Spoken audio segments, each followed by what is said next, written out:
ချင်းခံလို့ကောင်းကင်နိုင်ငံရောက်တယ်ယဉ်နှစ်ချင်းခံလို့ကယ်တင်ချင်းရတယ်ဆိုတာလေကျမ်းစာထဲမှာကျွန်တော်တို့မတွေ့ရပါဘူးယဉ်နှစ်ချင်းကကယ်တာမဟုတ်ပါဘူးကျွန်တော်တို့ကိုယေရှုကကယ်တာဖြစ်ပါတယ်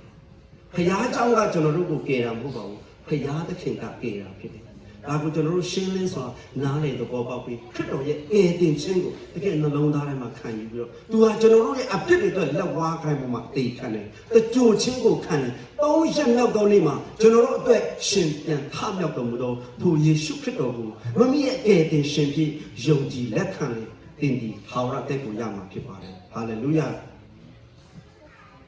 အခုကျွန်တော်ကာလမှာနောက်ဆုံးသောကာလမှာ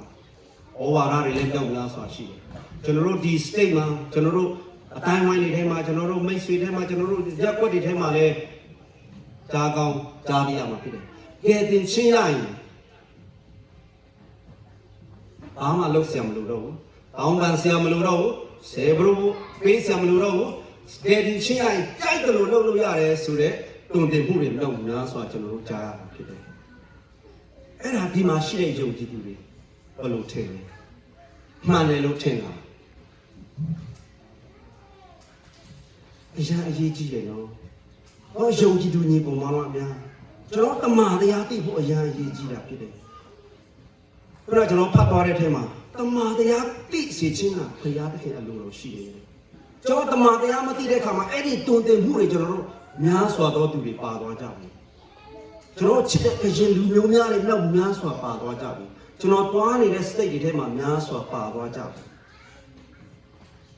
ယေရှုခရစ်တော်ကိုယုံကြည်ပြီးပြီတောင်းပန်ဆရာမလိုတော့ဘူးကြိုက်တယ်လို့အပြစ်လုပ်လို့ရတယ်ယေရှုပေးချေသွားပြီဆိုတဲ့တုံ့တင်မှုတွေကိုနားယောင်ပြီးတော့ယုံကြည်ပြီးတော့ပါသွားတဲ့လူတောက်မြောက်များစွာရှိတယ်ကျွန်တော်အသင်းတော်တွေကလူတွေမပါစေချင်ဘူးဒါကြောင့်မလို့ကျွန်တော်တမန်တရားသိဖို့လိုတာဖြစ်တယ်ဟာလေလုယာ